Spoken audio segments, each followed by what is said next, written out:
Hi guys! Maayong adlaw sa tuang tanan diya. No, we're back again and again with another. Kuyawa, karon, this is the first day nga mag-conduct na ta sa tuang thesis. Magkuha na ta sa mga samples o mag-collect na ta sa mga data. So, without further ado, sabay ta ninyo aron magka-insight mo kung unsa ni amo ang thesis. Let's go! Ang location din nato karon guys is diri sa Barangay Akmunan sa Tupi. O kabalo pa mo guys nga natay special guest karon.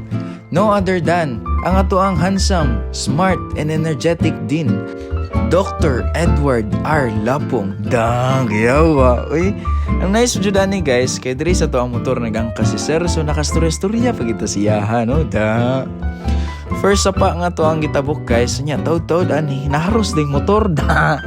Binamano gini siya sa to ang good morning bala. First stop, diri po ang ato ang first water source. Si Chloe nag-prepare na sa buti kay magkuha siya water sample. Reservoir tank din siya guys, unya diri nagaagi ang tubig sa tubo.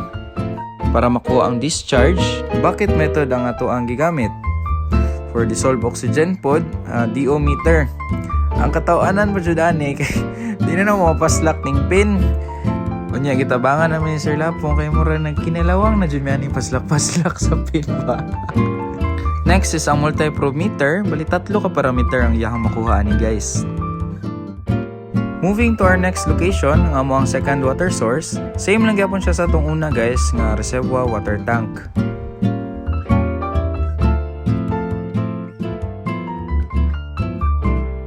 Since na may buslot ang tubo diri guys, diri lang pud mi nagkuha water sample.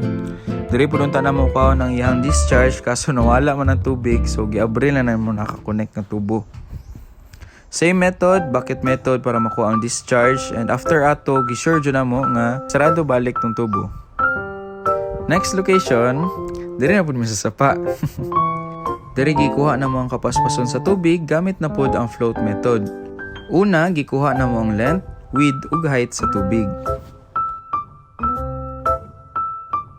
Sa float method, ping-pong ball ang amo ang gigamit guys. Unya, ipalutaw siya sa tubig. Next location, kaya mo ang third water source kay spring. Balik kusog-kusog kaya ang tubig diri guys nga paspas na puno ang balde. Napakagatlabi pag si Kevin Fulmero. Joke lang parts. Next location guys kay reservoir tank. Diri hinedyo kay ang tubig na dugay jud kay napuno ang balde.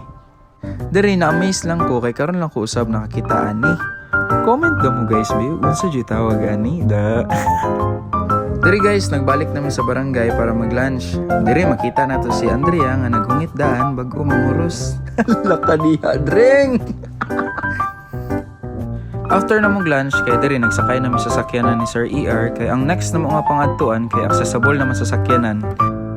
Ani man ay feeling makasakay sa sakyanan sa moang din guys, no? Da! Kumidyara guys. Ang fourth water source namo guys kay reservoir tank. Sukad 1972 pa ni siya guys.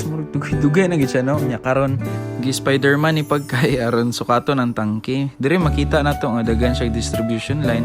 Kaso na mga leak. Same lang yapon nga parameter gikuha na mo yang discharge ug ang uban pa. Anto nako ang pogo ni Kevin.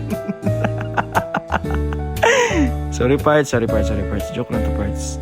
Moving to our next water source, reservoir tank po ni siya guys. Same parameters ang among gikuha. O diri, nagbalik namin sa sakyanan kay mag-adto na po mi sa next nga water source.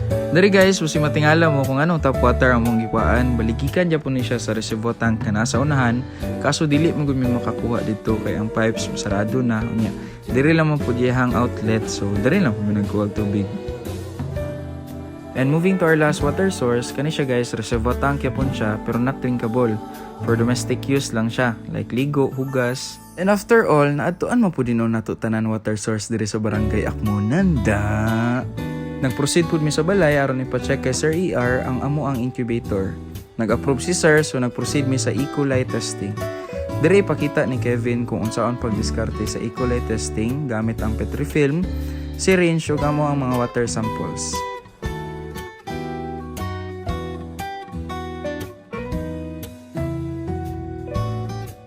After na siya mabutang tanan sa Petrifilm guys, kay isulod na siya sa incubator, no? Dang! Diri, sarad, ananikit. Balihulato na mo siya for 48 hours guys para makulture ang ikulay. O kato lang guys, thank you so much for watching. I hope nalingaw mo og stay tuned kay napatay mga future uploads related japon sa to ang thesis. Dagan salamat, God bless og always be happy.